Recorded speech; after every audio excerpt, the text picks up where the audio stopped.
শ্রুতি নাটকের নাম জীবন বোধের রবীন্দ্রনাথ। ও বৌদি, গোটা ঘরট জুড়ে কাপড়ের মেলা বসেছে যে, ছড়াও ওগুলা ঝেঁটেনলি ঘরট। আজ এই ঘরটা ছাড় দিতে হবে না বুঝলি। আমি একটা শাড়ি বেছে নিয়ে প্লিট করে রাখি, তা না হলে সকালে উঠে খুব হুড়োহুড়ি লেগে যায়। ও হ্যাঁ, কাল একটু দেরি করে আসিস কেমন? আমি মোটামুটি 11টা নাগাদ স্কুল থেকে ফিরে যাব, তারপর তুই আসিস। ও, কাল তোমার স্কুলে প্রোগ্রাম আছে নাকি? তা কিসের প্রোগ্রাম গো বৌদি? ওরে, কাল যে 25শে বৈশাখ, রবীন্দ্র জয়ন্তী, বুঝলি কিছু? তা বুঝবো না কেন, রবি ঠাকুরের জন্মদিন তো, তাই তো? এই তো জানিস দেখছি। জানো বৌদি, তখন আমি খুব ছোট। বাবা ভ্যান চালিয়ে যা পেত, মা আর আমাদের দুই ভাই বোনকে নিয়ে ভালোই চলে যেত। মাকে লোকের ঘরে কাজও করতে হতো না, দুদিকে ফিতে দিয়ে মা মাথা বেঁধে দিত। দু ভাই বোনে আমাদের পাড়ার স্কুলে যেতাম। জানো বৌদি, বাবা আমার পড়াশোনা জানা লোক ছিল। ঘরে বই ছিল মোটা মোটা, রেতে খেয়ে দিয়ে খানিক বই পড়ে তবেই ঘুমোতে যেত। বাবার কাছে খালি লেখা পড়াটা শিখেছিলাম। অনেক কবিতা বাবার কাছে শুনে শুনে মুখস্থ করেছিলাম জানো। বাহ, উনি খুব ভালো মানুষ ছিলেন তাহলে। খুব ভালো লাগলো শুনে। স্কুলে কোনো প্রোগ্রাম হলে আমরা কবিতা বলতাম। আমার নাম বিমলা কৈবর্তবাদী।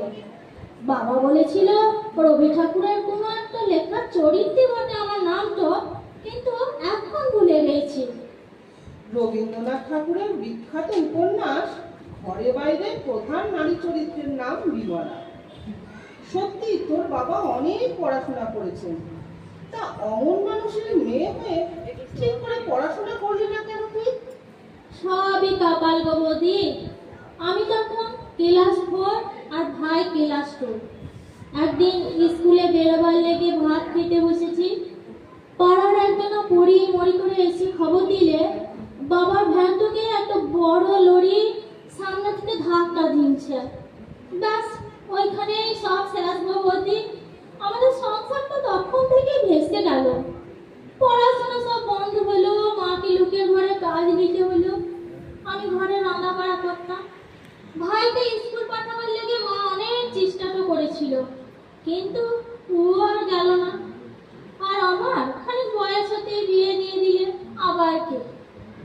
ইস, তোর জীবনে এত কষ্ট আছে কোনোদিন জানতেই পারিনি। কষ্ট সে সবার জীবনে আছে গো বৌদি। বাবা সবসময় রবি ঠাকুরের একটা লাইন বলতো, ভালো মন্দ যাহাই আসুক সত্তর এলো সহজে। আবার কোনো কাজে কেউকে সঙ্গে না পেলে তখন বলতো একলা চলো রে।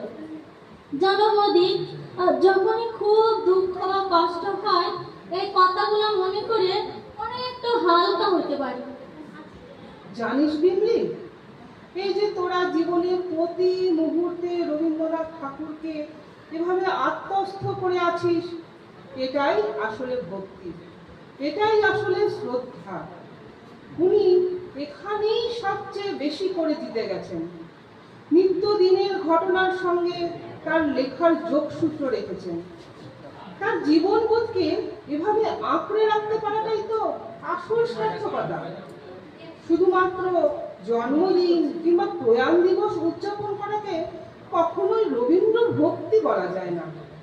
তাকে রাখতে হয় মননে, চেতনায়, জীবনের সব খানে সব ক্ষণে।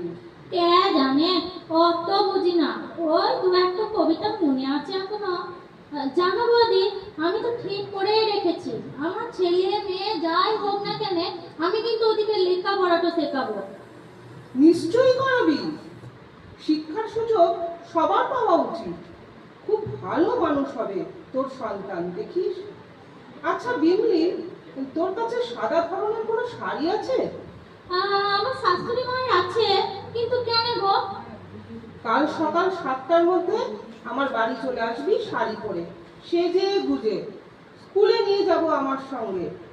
রবীন্দ্রনাথ ঠাকুরের ভক্তকে নিয়ে যাব রবি জয়ন্তীর অনুষ্ঠানে। তোর যে কবিতা মনে আছে সেটা বলবি, কেমন? কি যে বলো বৌদি তুমি, আমি ওসব পারবো না গো। ওই একটা কবিতা, ওই ভগবান তুমি যুগে যুগে দুধ পাঠাচ্ছ বারে বারে, হয়তো খানি বলতে পারি এখনো। বাহ, সুন্দর কবিতা, ওটাই বলবি। তাহলে সকালে চলে আসিস তৈরি হয়ে, কেমন? কেন যে তোমাকে বলতে গেলাম, আমার খুব লজ্জা লাগছে। এখন বাড়ি যা, কাল সকালে চলে আসবি। আর লজ্জা পেয়ে কাজ নেই, চলে আসবি কিন্তু, অপেক্ষা করব আমি। ঠিক আছে বৌদি, তাই করব, আসবো তবে। এখন তাহলে ঘর যেছি, কেমন? হ্যাঁ হ্যাঁ, আয়, কাল দেখা হচ্ছে আমাদের কিন্তু। নমস্কার। প্রাসঙ্গিক লেখনী সুন্দর